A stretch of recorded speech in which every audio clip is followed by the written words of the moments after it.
Hi hello అందరికీ welcome to Telangana పిల్ల YouTube blogs. అందరూ ఎట్లా మంచిగా ఉన్నారా? ఈరోజు మనం బగారా రైస్ వండుకుంటూ మన యూట్యూబర్స్ కష్టాల గురించి మంచిగా మాట్లాడుకుందాం. న్యూ క్రియేటర్స్ ఫ్రస్ట్రేషన్ అసలు అంత ఇంత ఉండదు.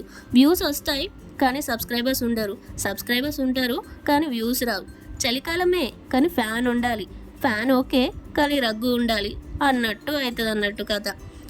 ఇక మన కుకింగ్ వీడియోస్ చేసే వాళ్ళ కష్టాలు మాత్రం అంత ఇంత ఉండదు. అండ్ అందులో ఇంకా న్యూ క్రియేటర్స్, న్యూ వీడియోస్, ఇప్పుడు కొత్తగా ఛానల్ చేసిన వాళ్ళ కష్టాలు అయితే అస్సలు ఇంకా చెప్పలేము. అసలు అక్కడ ఒక పక్కకు స్టాండ్ పెట్టి ఒక దిక్కు ఇటు దిక్కు వీడియో చేసుకోవాలి, ఒక దిక్కు అటు ఇంకా వేరే ప్రిపేర్ చేసుకోవాలి. ఇంకా ఆ స్టాండ్, ఆ కథ మొత్తం ఇంకా వేరే లెవెల్ ఉంటుంది. ఇంకా అవన్నీ చేస్తే మనకి లైక్స్ వస్తాయా, మరి వ్యూస్ వస్తాయా అంటే అది లేదు. ఇంకా ఆ వీడియో చేసే వరకే లేట్ అవుతుంది. ఇంకా మనకు ఉన్న ఆకలి కూడా మొత్తం చచ్చిపోతుంది అప్పటికి. ఇంకా మళ్ళీ అదంతా చేసినాక మళ్ళీ ఒకటి ఏంటంటే దానికి థంబ్నెయిల్కి పిక్స్ తీసుడు, అదొక పెద్ద గగనం. ఆ పిక్ సరిగ్గా రాకపోతే మళ్ళీ తీయడం, ఇంకా వీడియో చేసేసరికి సగం డే మొత్తం గడిచిపోతుంది.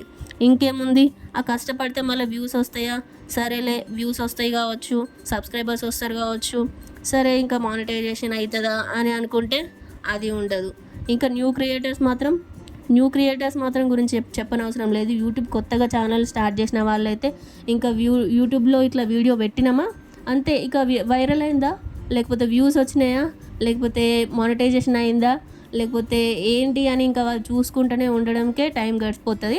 అక్కడ వ్యూస్ రావు, సబ్స్క్రైబర్స్ రారు, అట్లుంటుంది అన్నట్టు కథ. Thank you for watching this video. Bye bye.